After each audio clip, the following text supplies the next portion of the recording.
Hello guys, welcome to our channel. This is Teja. ప్రస్తుతం మనతో పాటు సీనియర్ జర్నలిస్ట్ భరద్వాజ్ గారు ఉన్నారు. నమస్తే సార్. నమస్తే.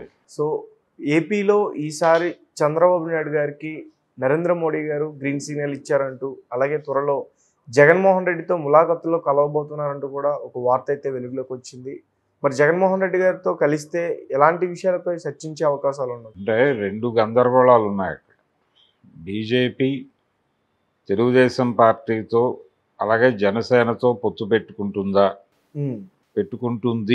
అనే పద్ధతిలో కొంత ప్రచారం జరుగుతోంది. అక్కడ నిన్న మొన్న ఒక సభ జరిగింది విజయవాడలో, విధ్వంసం అనే పుస్తకావిష్కరణ సభ. ఆ పుస్తకావిష్కరణ వేదిక మీద తెలుగుదేశం పార్టీ నాయకుడు చంద్రబాబు నాయుడు గారు ఉన్నారు, అలాగే జనసేన నాయకుడు పవన్ కళ్యాణ్ గారు ఉన్నారు. వారితో పాటు సిపిఐ కార్యదర్శి రామకృష్ణ గారు కూడా కూర్చుని వీళ్ళందరూ కలిసి జగన్మోహన్ రెడ్డి మీద దాడి చేశారు. బీజేపీ లేదు. ఒకవైపేమో బీజేపీతో ఆల్మోస్ట్ పొత్తు ఖరారైపోయింది, నిర్ణయం ప్రకటించటమే మిగిలింది అన్న పద్ధతిలో ఒక ప్రచారం జరుగుతోంది. అంటే కమ్యూనిస్ట్ పార్టీ సిపిఐ ఈ పొత్తుని స్వాగతిస్తోందా, అంటే తెలుగుదేశం జనసేన బీజేపీ కూటమికి సిపిఐ మద్దతు ప్రకటిస్తుందా, సిపిఎం పరిస్థితి ఏమిటి, ఇలాంటి అనేక సందేహాలు, గందరగోళంగా ఉంది ఆంధ్రప్రదేశ్ రాజకీయ చిత్రం.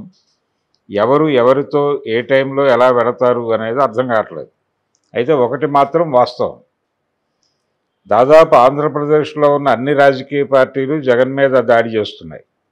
ఇది అది అనేటువంటి తేడా లేదు. దాదాపు అన్ని పార్టీలు జగన్ మీద ఒక్క సిపిఎం కొంచెం సంయమనంతో వెడుతోంది.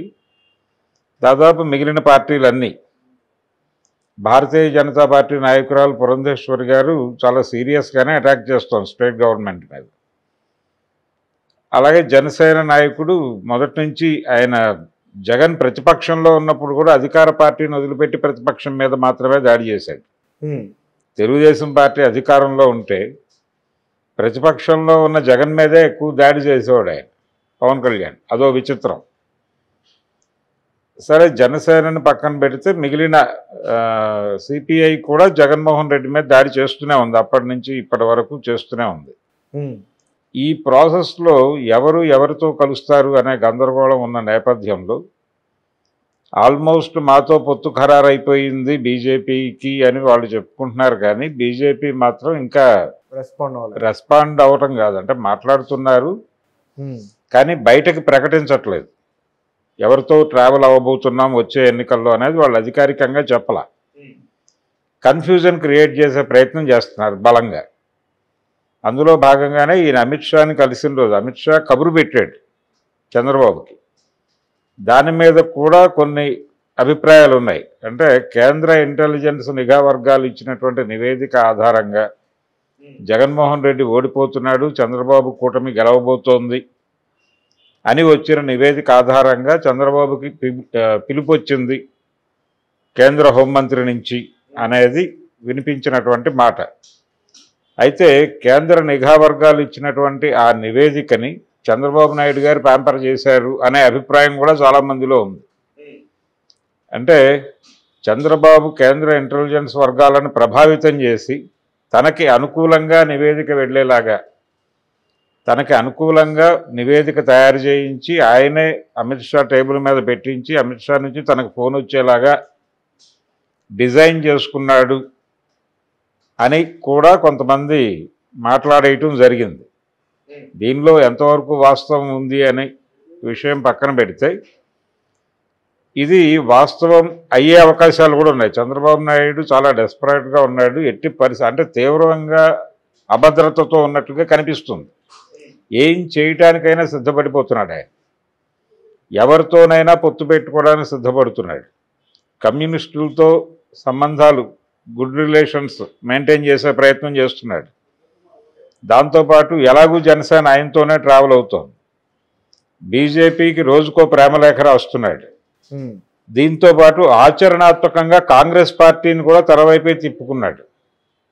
కాంగ్రెస్ పార్టీ ప్రోగ్రామ్ ఏమిటి? కాంగ్రెస్ పార్టీ ప్రధాన శత్రువు జగన్.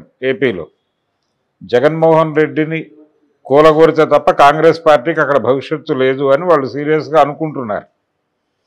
ఈ క్రమంలో అంటే శత్రువుకి శత్రువు మిత్రుడు అన్న కాన్సెప్ట్లో తెలుగుదేశం మీడియా మొత్తం కూడా అంటే ఆంధ్రజ్యోతి, ఈనాడు ఇవన్నీ కూడా షర్మిల వార్తలకి చాలా ప్రాధాన్యత ఇస్తున్నాయి. దాదాపు ఫ్రంట్ పేజ్ అంతా షర్మిలకే కేటాయించేస్తున్నారు. జగన్మోహన్ రెడ్డిని ఆవిడ చిన్న మాట అంటే దాన్ని బ్యానర్ చేస్తున్నారు.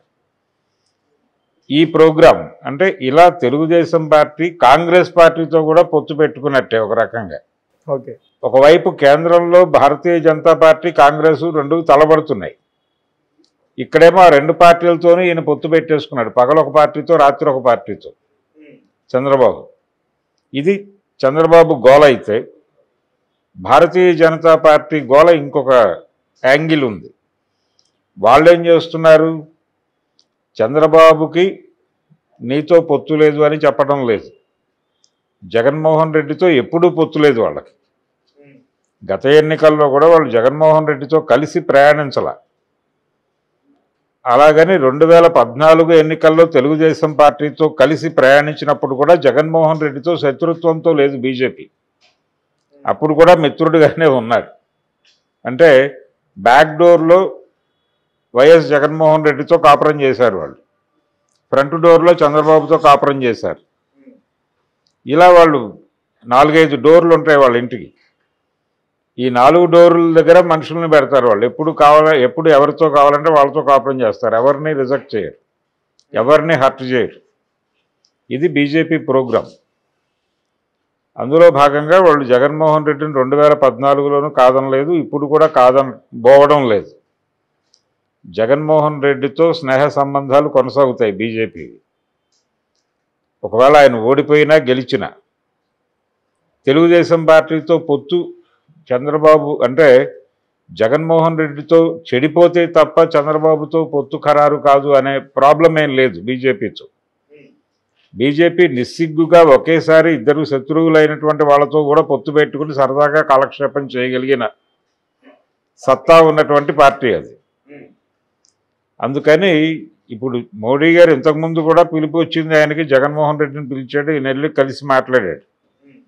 అయితే జగన్మోహన్ రెడ్డి అప్పుడు కలిసింది దేనికి? నిధులున్నాయి, ఇంకా రాష్ట్రానికి రావాల్సిన నిధులున్నాయి కేంద్రం నుంచి, అవి తొందరగా ఇస్తే నేను క్లియర్ చేసుకుంటాను. రేపు నోటిఫికేషన్ రాబోతోంది మార్చి 12 లోపే నోటిఫికేషన్ వచ్చేస్తుంది. ఆ తర్వాత ఏం చేయడానికి వీలుండదు, కోడ్ అమల్లోకి వచ్చేస్తుంది. ఈ లోపే ఒకవేళ పార్లమెంట్ నోటిఫికేషన్ వచ్చినా కోడ్ అమల్లోకి వచ్చేస్తుంది. అంగుళం కదలడానికి అవకాశం ఉండదు, ఏమీ ఇవ్వటానికి అవకాశం ఉండదు, అనౌన్స్మెంట్ చేయడానికి అవకాశం ఉండదు, మొత్తం స్తంభించిపోతుంది. కాబట్టి ఆయన హడావిడిలో ఉన్నాడు. తొందరగా కేంద్రం నుంచి రావాల్సిన నిధులు తెచ్చేసుకుని తొందరగా జనాలకు ఇవ్వాల్సినవేవో ఇచ్చేస్తాయి, క్లియర్గా ఉంటుంది పిక్చరు. నేను ఇచ్చాను కాబట్టి మీరు నాకు ఓటేయండి అని అడగడానికి కన్వీనియంట్గా ఉంటుంది అనేది ఆయన ప్రాబ్లం జగన్మోహన్ రెడ్డి. అది అడగడానికి వచ్చాడు ఆయన మోడీ గారి దగ్గరికి. ఆ తర్వాత ఆయన దగ్గర ఆ ప్రస్తావన రాగానే మీరు వెళ్ళి తిన్నగా నిర్మలా సీతారామన్తో మాట్లాడుకోండి అని చెప్పాడు ఆయన. అక్కడికి వెళ్ళి మాట్లాడుకున్నాడు. అది ఇంకా క్లారిటీ వచ్చినట్లేదు, అందుకని మళ్ళీ ఇప్పుడు పెడుతున్నాడు ఆయన. ఇప్పుడు వెళ్ళి మళ్ళీ కలుస్తాడు, మళ్ళీ కలిసి మళ్ళీ చర్చిస్తాడు. ఇదే అంటే పొత్తు కంటే కూడా పొత్తు పెట్టుకుని ఎప్పుడు వెళ్ళా జగన్మోహన్ రెడ్డి. ఇప్పటి వరకు ఆయన కంటెస్ట్ చేసిన ఎన్నికలన్నీ ఒంటరిగా చేసినవే. ఏ ఎన్నికలోనూ ఎవరితోనూ పొత్తుకు వెళ్ళలేదు ఆయన. కమ్యూనిస్టు పార్టీలు కూడా ఒక 2014 వదిలిపెట్టేస్తే తర్వాత జరిగినటువంటి ఎన్నికల్లో జనసేనతో వెళ్ళారు. ఇప్పుడు ఎవరితో వెళ్ళాలి అనే దీనిలో ఉన్నారు. అంటే బీజేపీ లేకపోతే తెలుగుదేశం కూటమితో వాళ్ళు ప్రయాణించడానికి సిద్ధంగా ఉన్నారు అని వార్తలు వచ్చినాయి. అలాగే చంద్రబాబు నాయుడు గారు గెలుస్తారు అని వచ్చినటువంటి సర్వేలు చాలా స్పష్టంగా చాలా సర్వేలు చెప్పింది ఏంటంటే బీజేపీతో పొత్తు పెట్టుకుంటే టీడీపీకి సీట్లు తగ్గే అవకాశం ఉంది, లెఫ్ట్తో పొత్తు పెట్టుకుంటే పెరిగే అవకాశాలు ఉన్నాయని చెప్పి చాలా సర్వేలు చెప్పినాయి. ఈ సర్వేలన్నీ కూడా చంద్రబాబు నాయుడు గారే చేయించాడు అనేది కూడా ఒక అభిప్రాయం ఉంది చాలామందిలో. అంటే పర్టికులర్గా తన అభిప్రాయాలే సర్వేలుగా రిఫ్లెక్ట్ అవటం. బీజేపీతో పొత్తు పెట్టుకోవద్దు అని తెలుగుదేశం పార్టీలో చాలామంది అడుగుతున్నారు ఆయన చంద్రబాబు. కారణం ఏంటంటే మైనారిటీ ఓట్ బ్యాంకు ఒకవేళ మనం బీజేపీతో ప్రయాణిస్తే సైకిల్ దిగిపోయి మైనారిటీ ఓటర్లు ఫ్యాన్ వైపు టర్న్ అయిపోతారేమో అనేటువంటి భయం కొంతమందిలో ఉంది.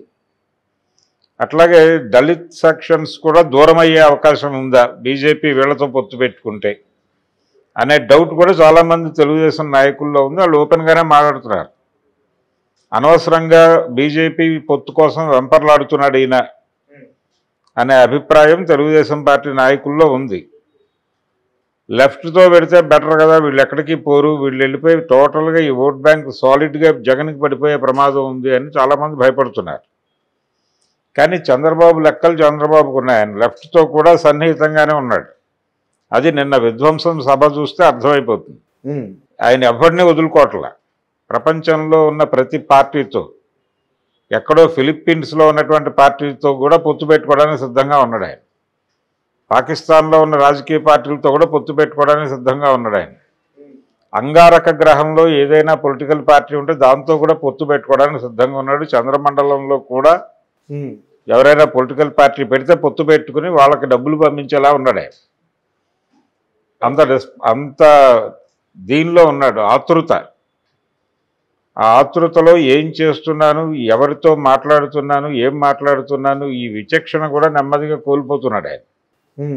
ఈ గందరగోళం వైసీపీకి లేదు. వాళ్ళు చాలా క్లియర్గా మనం సింగిల్గా పెడుతున్నాం అని చెప్తున్నాడు. జగన్మోహన్ రెడ్డి ఒక మాట చెప్తున్నాడు, నేను ఇవి చేశాను కాబట్టి ఇవి నచ్చితే నన్ను మళ్ళీ గెలిపించండి, లేకపోతే లేదు అని మాట్లాడుతున్నాడు చాలా ఓపెన్గా. నేను ఇవి చేశాను, మీకు ఇవి నచ్చితే నాకు ఓటేయండి, మిమ్మల్ని నేను ఉచితంగా ఓటేయమని ప్రాధాయపడటం లేదు అన్న టోన్లో ఒక డిఫెన్సివ్ మోడ్లోకి వెళ్తున్నాడు ఆయన.